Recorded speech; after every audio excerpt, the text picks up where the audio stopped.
Over 30 million copies sold worldwide. Rich Dad, Poor Dad by Robert Kiyosaki has completely changed how people think about money. But what's the real message behind the book? Today, I'll share the 5 most powerful lessons with modern examples you can apply right now. Quick question before we dive in. Do you think your house is an asset or a liability?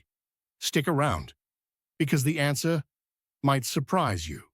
If you enjoy quick and practical book breakdowns, don't forget to subscribe to Minute Mind Books.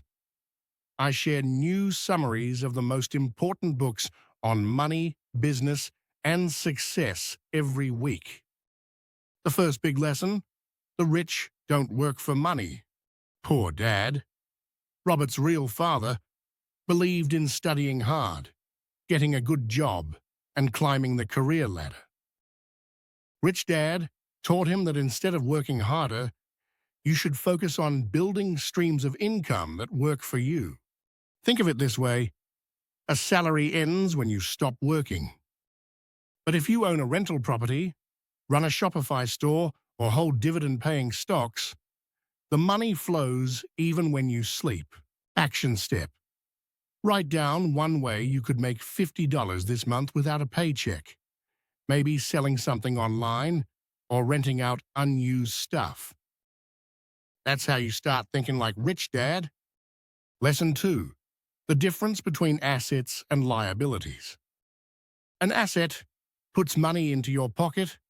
That could be real estate, a YouTube channel, or even a side hustle that brings consistent income. A liability takes money out, like car payments, credit card debt, or the latest phone upgrade you didn't need but bought on installments. Here's the twist: Poor Dad thought his house was his biggest asset. Rich Dad said a house can actually be a liability if it costs more than it generates. Which side are you on? Do you see your house as an asset or a liability? Comment below. I'd love to hear your view. Lesson 3: financial education is more valuable than formal education.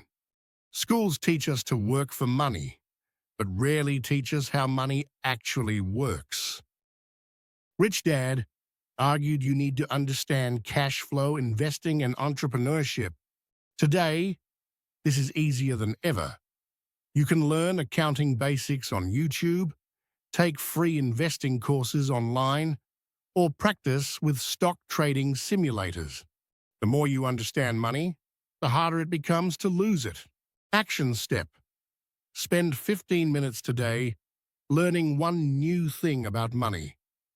Maybe how compound interest works, or how to read a balance sheet. That's financial education in action. Lesson 4: don't fear risk. Use it as a teacher. Poor Dad avoided mistakes, thinking failure was dangerous. Rich Dad encouraged Robert to take calculated risks and treat failures as lessons. Let's be real. Every successful entrepreneur has lost money at some point. The difference is they learned, adapted, and came back stronger. In today's world, this could mean testing a new side hustle, investing a small amount in stocks, or trying freelance work. Even if it doesn't work, you gain skills and knowledge. Action step: pick one small, low-risk experiment you can try this week.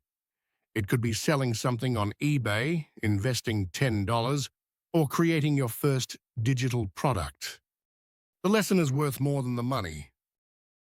And finally, Lesson 5: don't just earn money, build systems that create wealth. Employees trade time for money. Rich Dad believed in building systems like businesses, investments, and royalties that keep working even when you don't. Think about Netflix. They don't earn per movie. They built a subscription system. Or YouTubers who keep earning from videos uploaded years ago.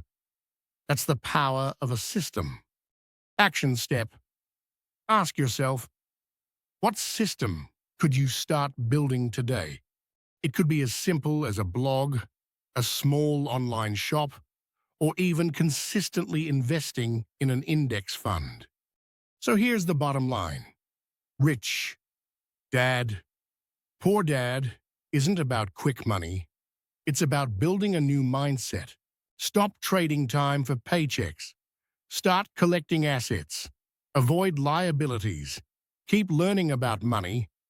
And don't be afraid to take smart risks. If this video gave you value, hit the like button and subscribe to Minute Mind Books. I post new summaries of powerful books on business, money, and success every week, so you'll always get the best lessons without spending hours reading.